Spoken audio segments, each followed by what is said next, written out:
Miss হবে না আপনার পছন্দের টিভি শো। দেখুন জি5 অ্যাপে একদম ফ্রি।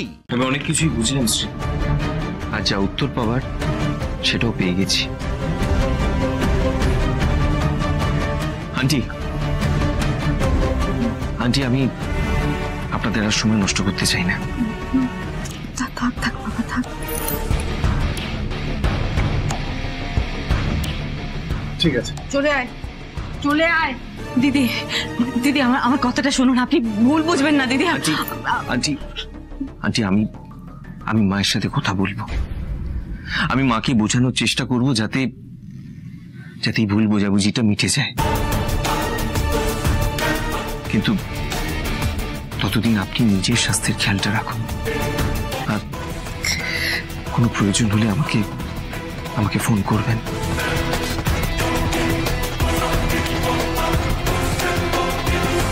আসলাম।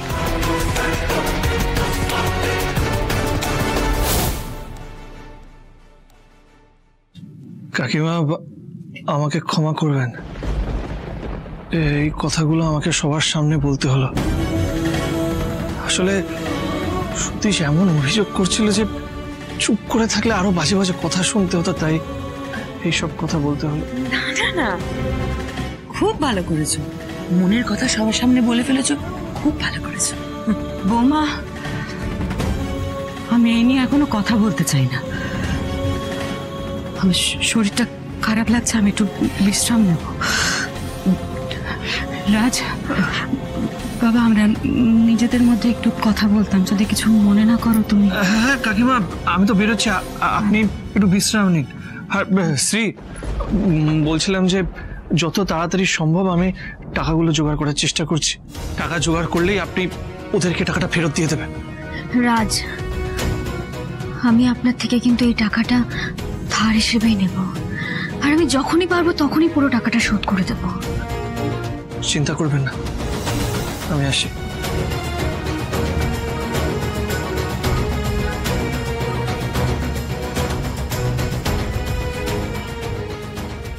এত কিছু শোনার পরেও আমি একই কথা বলি,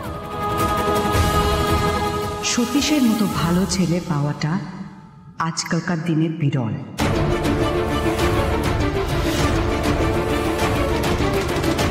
রাজ এত কিছু বলল, কিন্তু সতীশ একবারের জন্য মাথা গরম করে,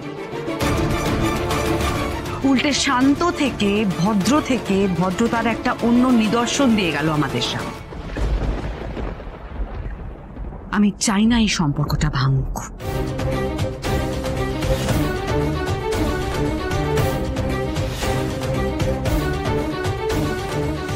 এসব তুমি কি বলছো মা? যা বলছি তোমার ভালোর জন্য বলছি। মেয়েকে বোঝাও জানো, নিজের পিঠে ভাবে চুরি না মারে। শ্রেয়ের যদি কারোর সাথে বিয়ে হয় তাহলে সতীশের সাথেই হবে।